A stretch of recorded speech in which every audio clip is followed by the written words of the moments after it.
What's up, guys? We might have just seen the beginning steps of actually firing Gary Gensler.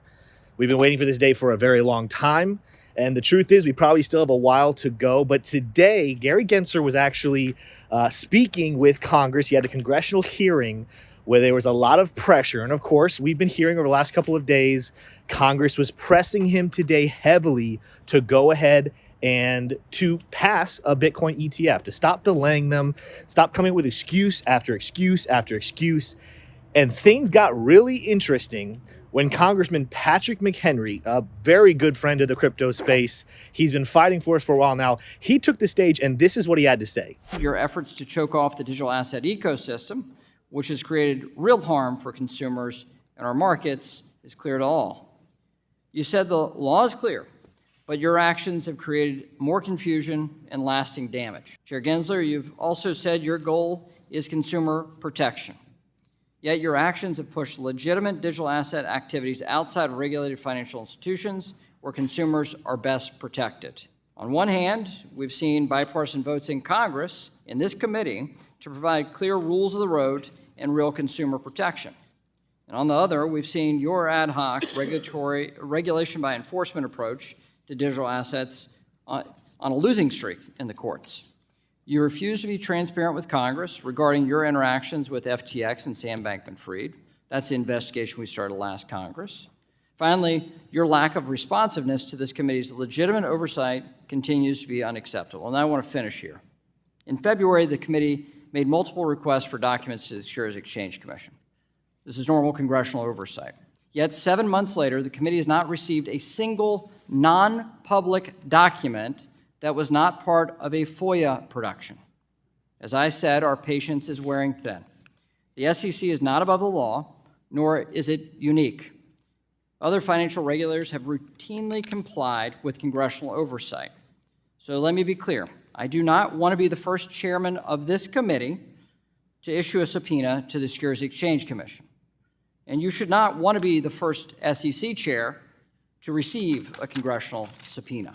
Either we find a path forward where the SEC recognizes Congress as a co-equal branch of government and is responsive to our oversight duties, or my option is to issue a subpoena. It's time for you to consider the lasting consequences of your actions and what that means to the Securities Exchange Commission's reputation long term. While your time in this role may be temporary, the repercussions for your actions may be permanent for the agency. This could be absolutely huge because they go out of their way, Congress, not to subpoena the SEC. They don't like to do this stuff. He even kind of says, I don't want to issue this subpoena, but I will if I have to. And we've kind of been speculating at this point.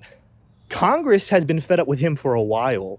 It's very clear that he's, I can't say with certainty he's being paid off or what's happening here, but he's clearly delaying for some sort of selfish reason. And even though a subpoena in and of itself, the subpoena won't do anything to him. It's not like just because we issue a subpoena, all of a sudden that's the end. But it does mean that all the excuses that he's been making, all these accusations and lawsuits that he's been creating out of thin air to attack crypto, to attack Binance, to attack Coinbase, and then these excuses to say, oh, well, we're not going to start a Bitcoin ETF or allow one just yet because we're still going through all this evidence. Yet, pretty much the subpoena says, no. Stop the crap. Show us your evidence. Show us your files. Why is this taking you so long? And I think a lot of us are thinking the same thing. If those files are turned over and it's nothing, and it's proven that Gary Gensler is dragging his feet, maybe we even start to find some evidence of the people who are causing him to drag his feet. There's a very real chance this could accelerate the passing of Bitcoin ETFs. Now, I still think BlackRock is sitting in a good spot. I still think BlackRock probably is going to be, if not the first, one of the earliest ones approved. However, do we see Grayscale, ARK Invest, Fidelity, do we see them benefit heavily from this move? I think so. I think this is a good day for crypto. The prices aren't responding just yet. And at this point, the subpoena, it's just a threat. Nothing official has happened. But this is a good day. And I think Gary Gensler is starting to sweat.